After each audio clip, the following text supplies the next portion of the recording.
exceptional demand for those units. As they've released them, they've had, buyers waiting for them. People want to be in Camarillo. And we have people that want to move into for sale that are in rental projects. So it's very significant I think from a balanced community point of view for us to be able to get for sale in housing that's at a price point that approaches some of our younger professionals and some of our working families. So I think that's what these townhomes do.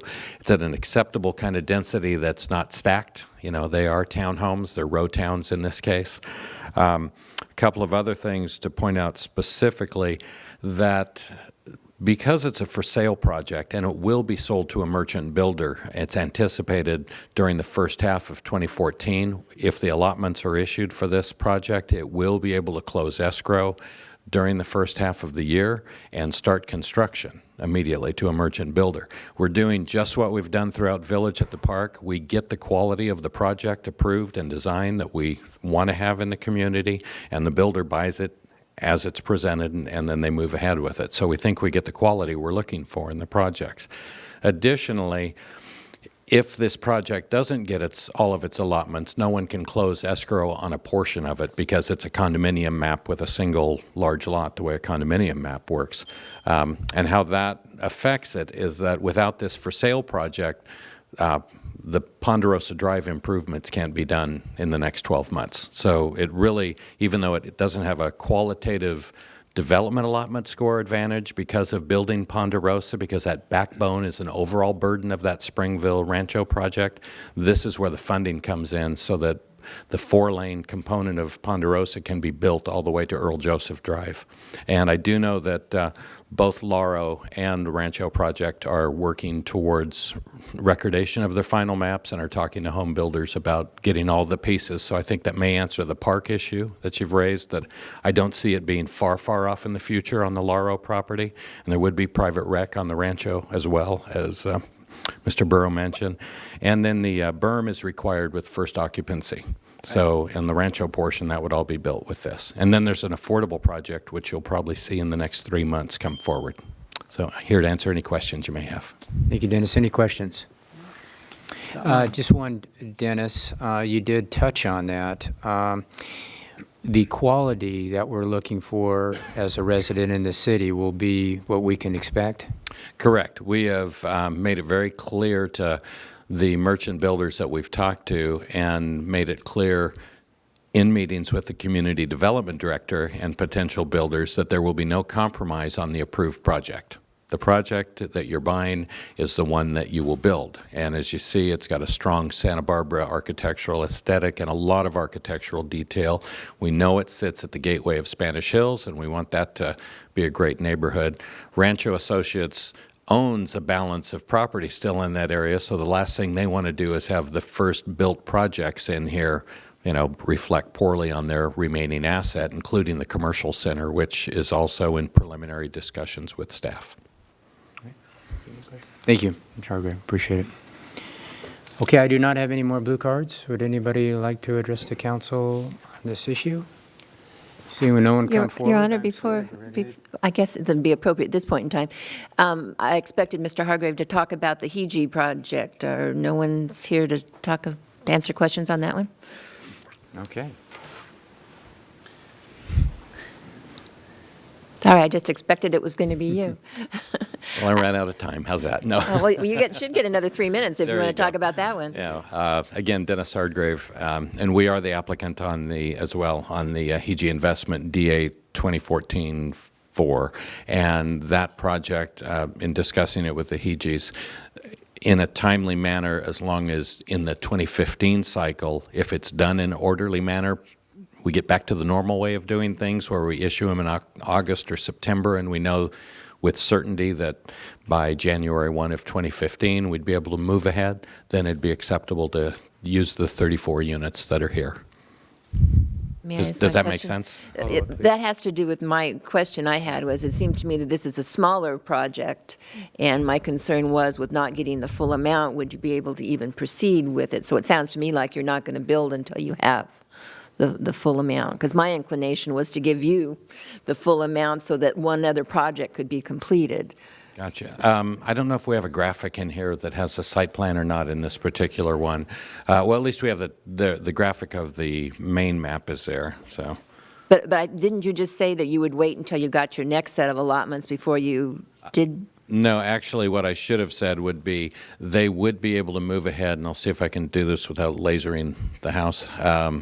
The two buildings in the lower part of the project, if you see at the bottom, there we go, there's those two buildings are a different architecture and different architect, and they could be built during 2014. We can build those during 2014, and if we elect to, build the pool and rec building that's immediately to the west of it there. And as you know, the carports already exist further to the west of there that we built way back ahead of time. So it could, that's actually lot 4 where those 3 units, the 2 buildings are 12 total units, and a rec building with a pool could be built, and then we could actually go up into lot 3 and build at least 1 or 2 of the next ones up. So we have the flexibility. We're actually, it's an interesting position for that project. If you know how the engineering public works permitting process goes, we have fully approved plans and all the utilities are in. This only takes what would be a change order to move around a few streets. So it's a pretty short process, and we're fully contracted for our construction drawings and intend to move ahead with that immediately too. So that was my, I'm remembering all of that. I figured this was a project that could be done, completed, and on your way. If we were to give you your full allotment, you would proceed? They will proceed regardless. We will be working ahead immediately with them, but I just know that we're also interested in the viability of Village overall in terms of the balance of the project, that potentially the Fairfield project adds some feet, adds some roofs and feet near our commercial uses, which, you know, as you know, has been an issue, you know, that in terms of gaining commercial tenants. Okay, so bottom line, you're saying you're okay with the recommendation? That's what we've discussed, yeah. All right, thank you. Mr. Morgan's got a Dennis, while we've got you here, you're grading across the street on the commercial and the units in the Yes. south end. Correct. When are you going to be asking for permits on those? The building permits on The commercial, I mean, the residential units? the residential units are fully allotted and fully building, they're building permit ready. You're ready to go? They're ready to pull permits, and in fact, they've been talking with Public Works about exactly where they have to be. Right now, today they poured curbs, and as soon as they lay base down in a few days and then put asphalt down, technically the fire department will say it's okay to start putting sticks in the air and pouring slabs. Do we have any stores yet? No, it's still a challenge. We're still working ahead with that. But you know, if anybody knows any, point them to us, obviously. Anything else? Thank you, Mr. Hargrave. Anyone else like to address the council? Okay, with that, I'm going to close the public hearing. Before we open them with discussion, does staff have anything they'd like to add? Anything? No? Okay, then we'll open it up to council discussion. Anybody like to start off? All right. Mr. Morgan, would you like to start off? I think staff's done a good job in looking at this and getting the points. I like the way they outlined it this time. It's easy to read, easy to define, and I think you've done a good job in making everybody happy. As I said, yes, yes, and yes. That's what I've heard from those who are out here. So I don't think that we have much to, you should say, futz with, because it seems like everybody's in conjunction, in concert with our planning department. Thank you. Mr. Little? I would like to echo the thank you for myself to the staff for the work they've done, as well as the obvious cooperation of the developers to come together and to work things out as far as the allocations, along with the staff. I'm really looking at this as an economic development in terms of jobs and creation. If I've always said that the economy will never get back to where it was until new homes start getting built, because they are such a huge generator of the economy for not only the home itself, but everything that goes into a home with a new home. So I'm very happy to see that the homes, and maybe it foreshadows a turnaround in at least in the local economy around here, that we're getting some 400 homes projected to be built within the next year and a half or 2 years. And I know it's going to create jobs, and that's certainly something we still need. And so I'm very happy with what's happened here. Thank you. McDonald? Thank you. Well, I had my question answered, and it sounds like everybody, as far on the other side, is happy with the allotment, so I'm okay there. I am glad to see some more for-sale units. I think we have spent, in my personal opinion, a little too much time on rental units. We're getting a little out of balance when almost, well, over a third of your units our residents are for rent. We need to make sure that we're supplying those people who want to buy a home, and those young professionals are out looking for homes to buy, and there really is a shortage. So I am really glad to see that we're getting some more on the market. We have to, like everything else in life, that balance is the key, and we got to make sure we keep this community in balance. So I am glad to see those. So it seems like everybody's happy out there today, so there's not a lot to dicker with.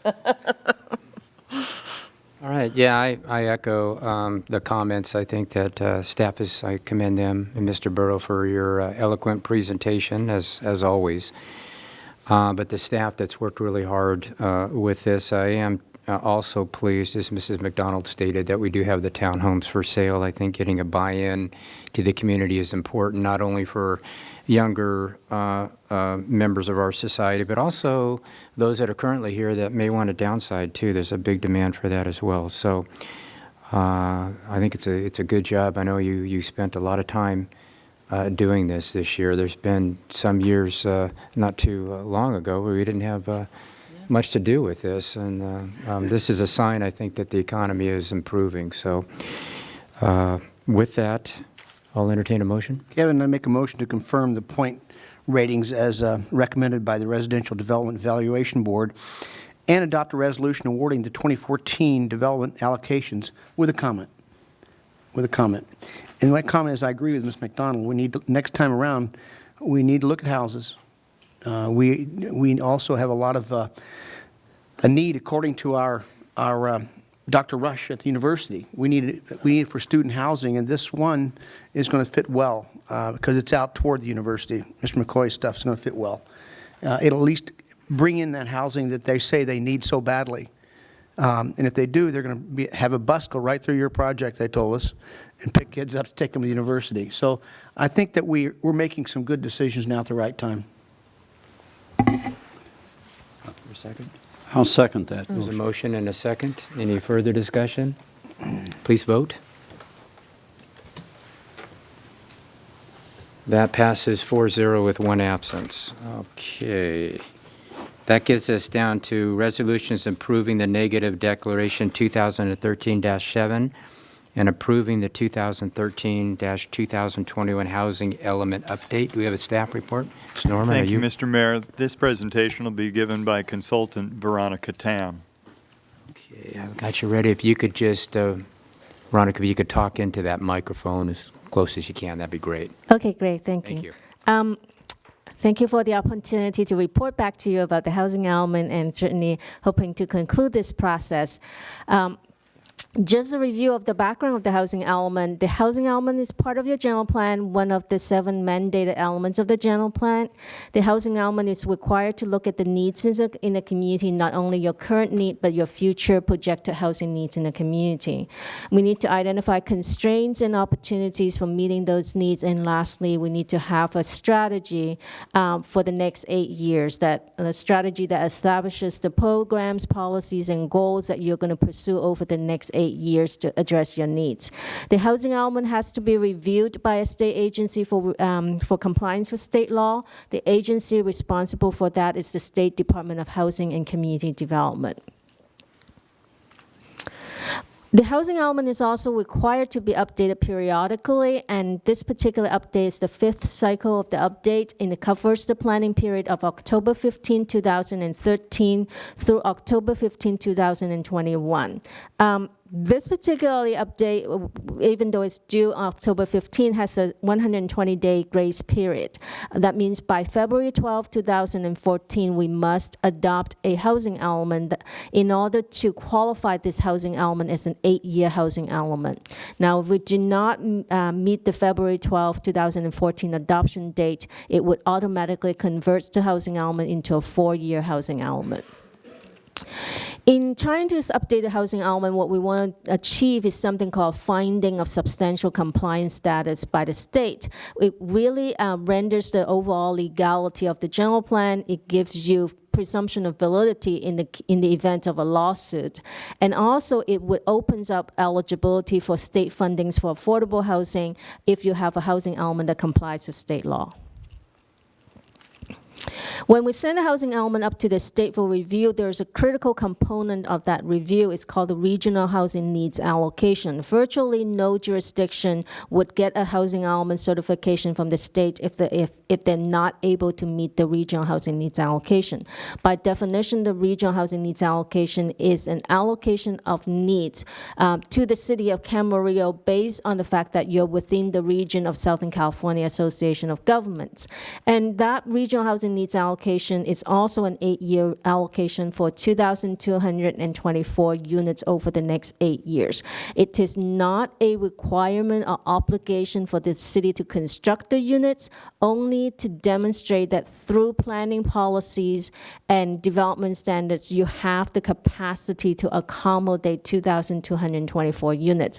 And based on the approved general plan, adopted general plan, approved specific plans the city has, you have adequate capacity to accommodate the regional housing needs allocation. You can also accommodate some of the regional housing needs allocation using second units. And because you have the ability to accommodate all your regional housing needs allocation under existing planning policy, land use policies, there is no rezoning or upzoning or land use changes proposed in the housing element. We've gone through quite a few public meetings in developing the housing element, at least 3 meetings before the Planning Commission and City Council prior to submitting the housing element to the state for review. That happened between August and November. On November the 6th, we received a letter of finding of substantial compliance of the city's housing element. And back in November 20th, we presented before the Planning Commission and City Council in a study session of the changes requested by the state. Since then, a Planning Commission public hearing has been conducted and recommended approval of the document. And tonight, this is where we are at right now. Hopefully, we would conclude with an adoption of the housing element tonight. Just to review the changes, requested changes from the state, mostly technical changes, no policy changes to the housing element. We needed to clarify how the city identified the M1 zone as a zone appropriate for emergency shelters, making sure that that particular zone does have capacity. We need to clarify how the city complies with state law in terms of providing for transitional and supportive housing.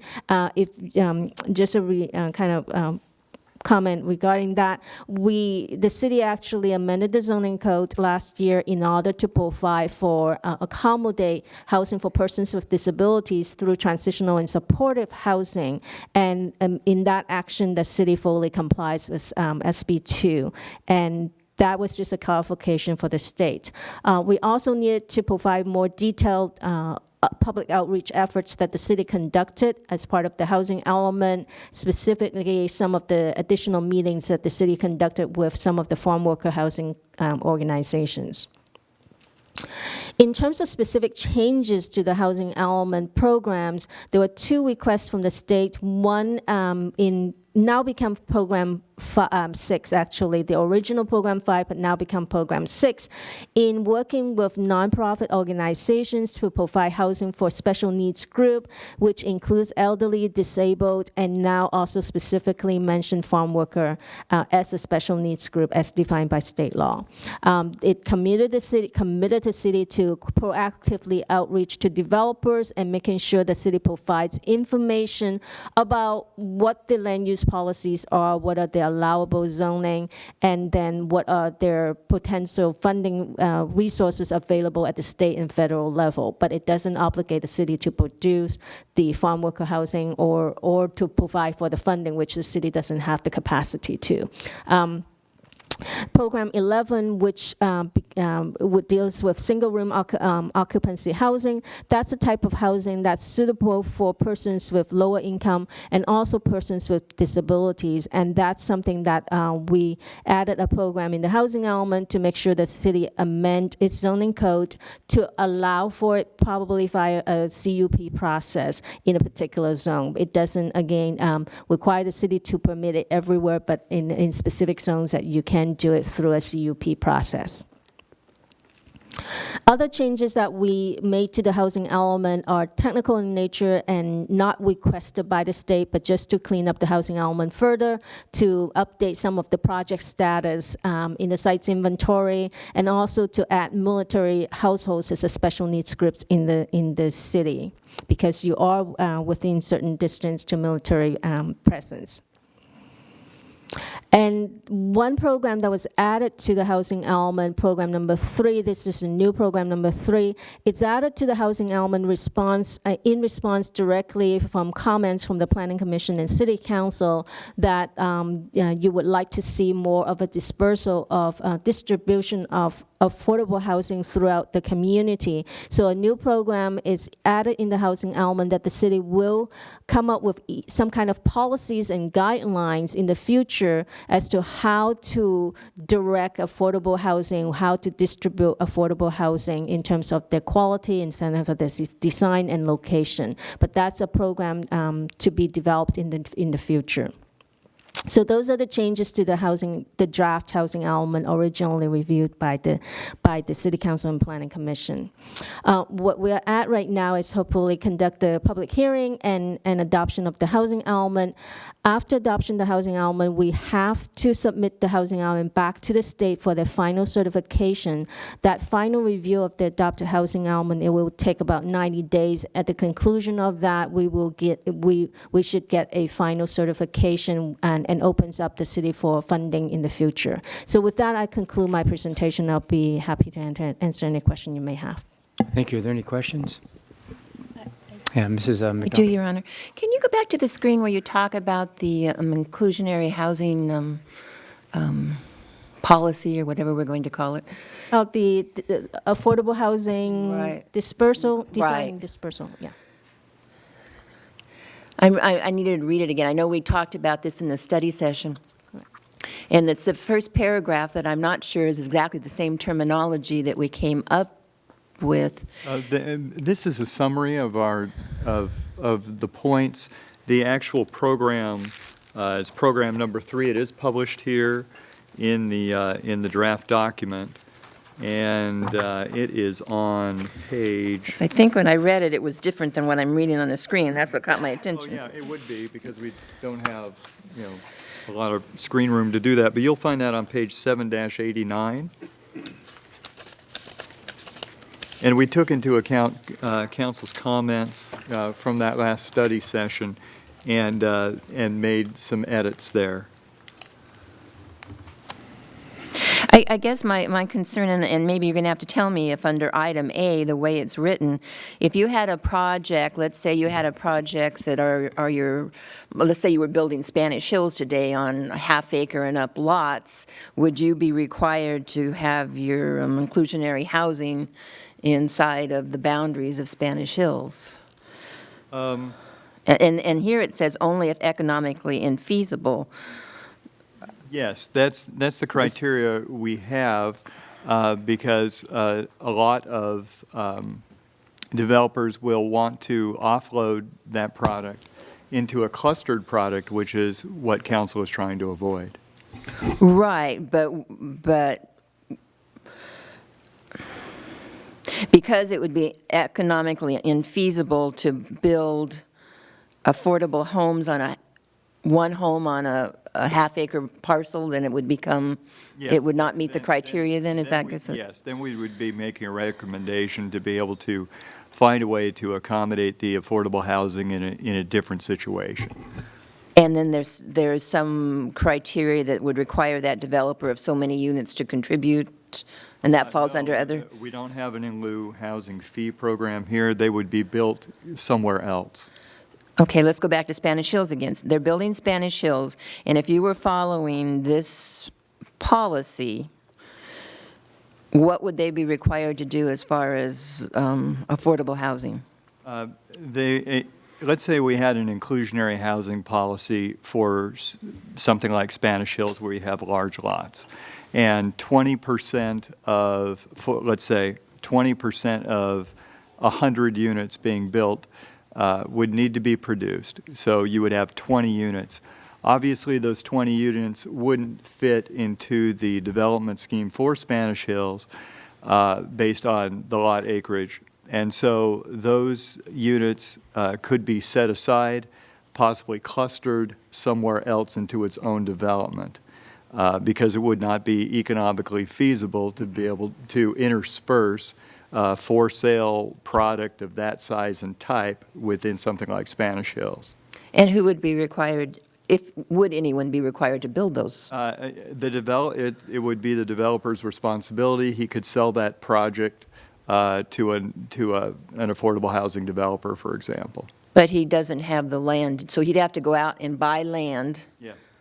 Or set it aside. And that wasn't the case when Spanish Hills was built. This new policy will require that? Well, yes.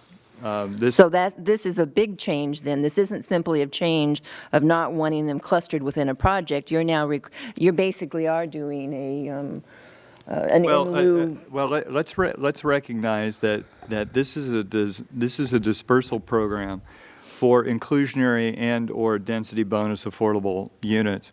When we do inclusionary housing in the city, it's a negotiation for a new specific plan. When we do density bonus, we're operating within the density bonus law.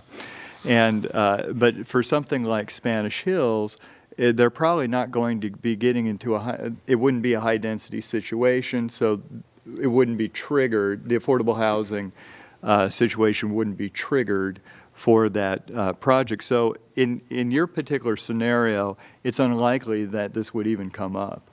And maybe that's what needs to be clarified, because I know when we talked about it, it wasn't quite as simplified as it is here, because it talked about exactly what you're saying. It's only if you asked for certain, and followed that. Are you going to help me there? You're getting the mic. I think what we need to understand too is this is not the policies yet. The program is only setting it up so that in the next year or so, staff will be coming back to you with guidelines and policies that specifically address different scenarios, I would imagine. So at this time, this is just some of the general ideas. It's not exactly the policies. Because you use the word the city will consider.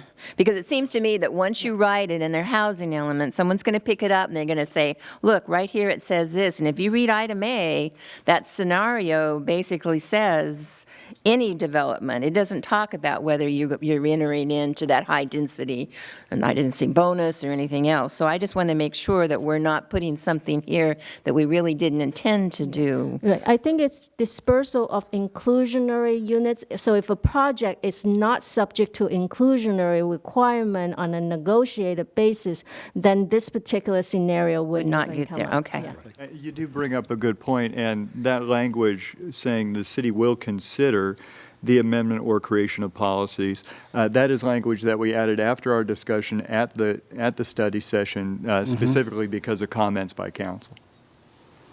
All right. Okay. Anything else? I do have one other one. and can you just make sure I understood it? Under our current general plan, in order to meet the housing element that we're about to adopt, would not require any rezoning. That's correct. There's no rezoning, upzoning associated with the housing element. All the regional housing needs allocation, the entire arena is being accommodated under the general plan or approved specific plans. Okay, so between now and 2000 and, what do we go to now? 21, that's so nice to go a little bit longer. Between now and then, to rezone is not because to meet your housing element numbers.